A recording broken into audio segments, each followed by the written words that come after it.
What's up, Wolfpack, and welcome back to another strategy gaming video. It has been a while since I've done any kind of recording, but the reality is I have noticed a lot of traction lately. There's been subscribers, viewers, commentators, all that kind of stuff, because the game got launched recently and people are wondering what the hell they're doing.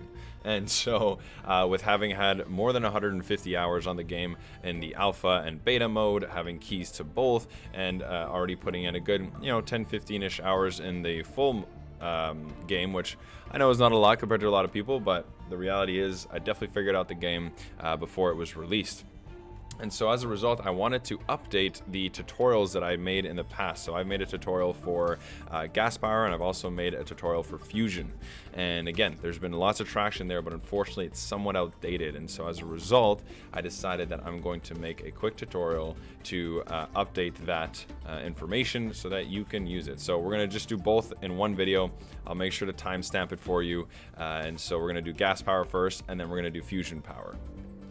So really the most important thing is ratios, right? And so on my older video, the ratios were different than they are now. It used to be that a single pump could actually support you in your gas power, but the reality is that now that is no longer the case. Basically, first thing to consider if you look at the left is what's the upkeep and what's the production. It's all you got to know per thing, and you got to do some quick math. So as long as you graduated high school, you're good. So basically, upkeep minus 100 per second. Fortunately, from a pool, that's unlimited, which creates 100 per second sludge. Great. It goes into your gas power plant at 100 per second. Okay, so far we're flush, but it produces only 25 flammable gas per second, right? And so the issue is that the power plant uses 50 flammable gas per second. So as you can see, what's happening right now is it's turning on, powering for a little bit, then turning off. This doesn't mean it's completely ineffective. If you have batteries, of course, then it can actually generate energy into that battery.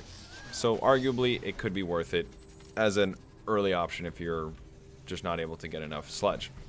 So naturally, the thing to do is to, well, there's a few options, obviously. One is to get another pump, right? So obviously there's a range that you need to do. So you want to be as tight as possible with how you're ranging out your pumps to try to take as much space as possible. Right now, as you can see, I have other ones that I'll be demonstrating in a second. But so once I have this one and I funnel it into the same container, and I'll talk about that in a second as well, I now double up the amount of production, and therefore can double up the amount of gas filtering plants, and therefore double up the amount of flammable gas, and therefore have enough to supply 50 per second flammable gas into my gas power plant. So the reality is at tier 1 of all of these objects, you would need 2 tier 1 pumps to 2 tier 1 gas filtering plants to 1 tier 1 gas power plant, which gives you 500 energy per second. Definitely worth it. Don't question that at all. You should be getting to that as fast as possible. So that's one way. Now the other, there's a kind of awkward in between. So tier 2 pumps are at 150 per second. So it's awkward because this process is at 100, right? And so that extra 50 can't really do anything. So it's somewhat problematic. So the only real thing you could do, theoretically, would be to create a second tier 2, which would give you 300, which would allow for 3 gas power plants, or gas filtering power plants, sorry. Gas filtering plants. And then allow for, again, problematically, only 1.5 gas power plants. So you'd be in a similar situation that we had when we had only 1 filtering plant. Except that now you would have 1.5 for 2 tier 2s. So again, it's not the best, but it'll work. The best is, of course, tier 3, because tier 3, for 1 tier 3, you can get 1 gas power plant. Plain and simple. 1 tier 3 at 200 per second fills in at 100 per second each, which therefore produces 50, which equates to 1 gas power plant. Now the problem is, of course, that tier 3 is pretty far along the tech tree. Oh, I can't even show it to you guys right now. 1 second.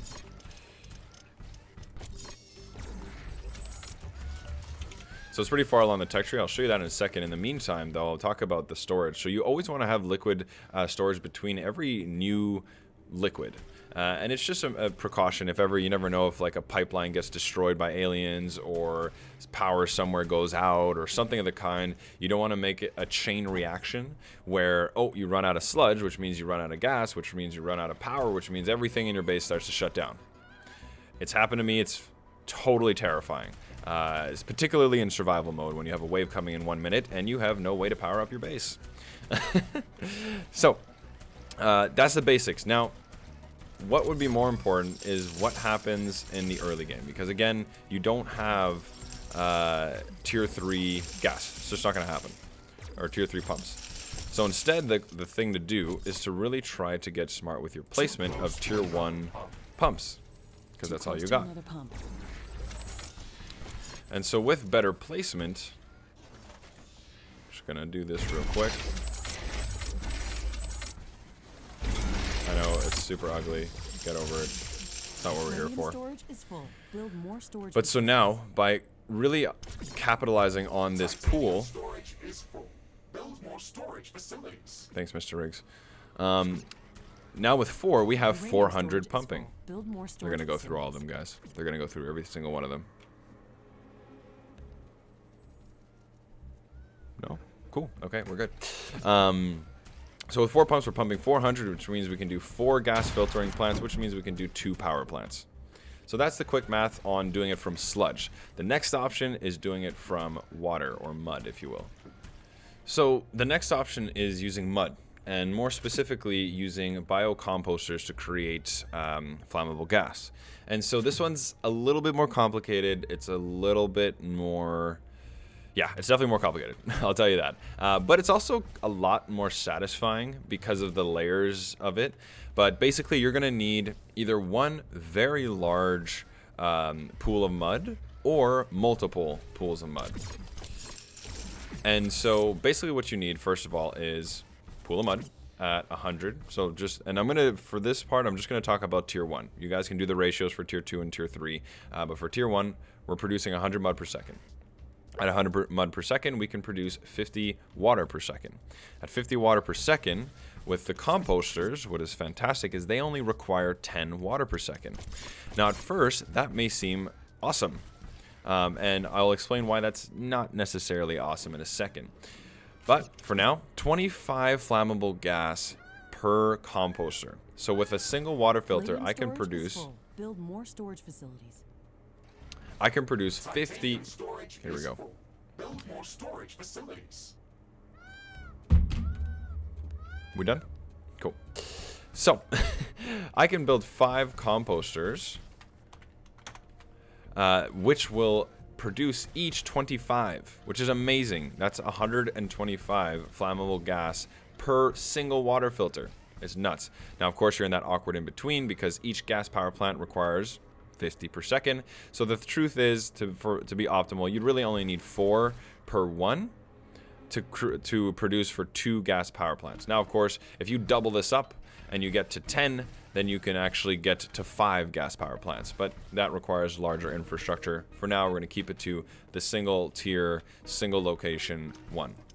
Now, let me show you why the water is actually not the problem in this equation.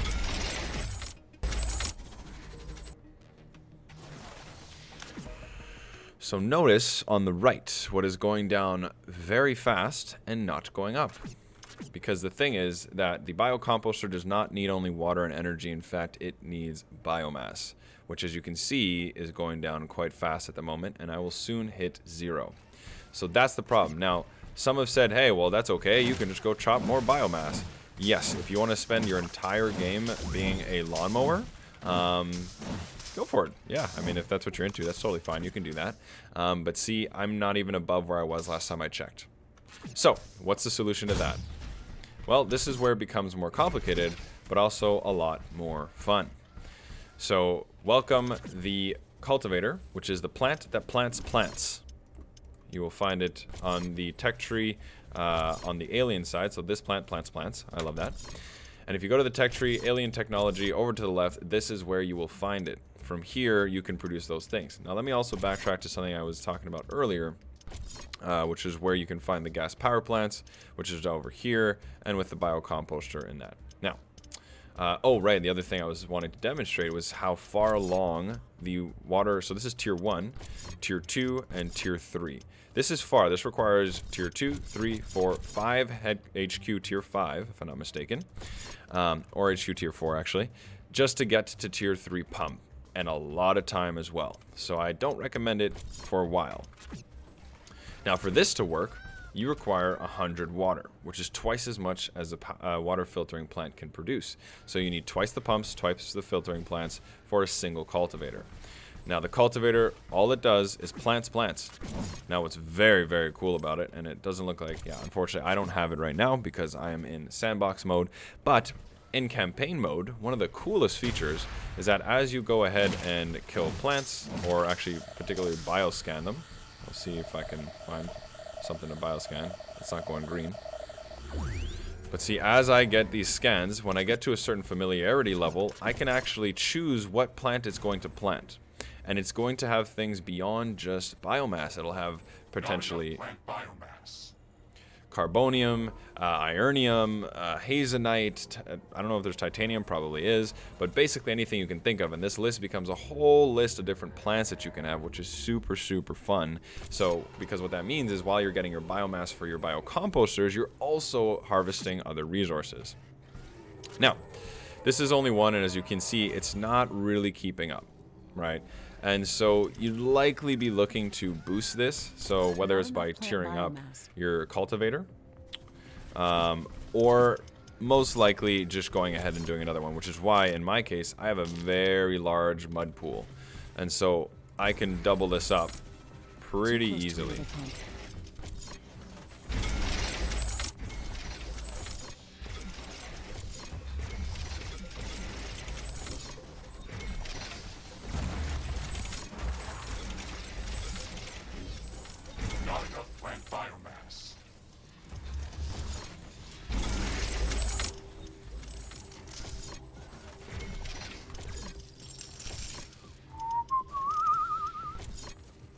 And we're almost done. 1, 2, 3. And there you go.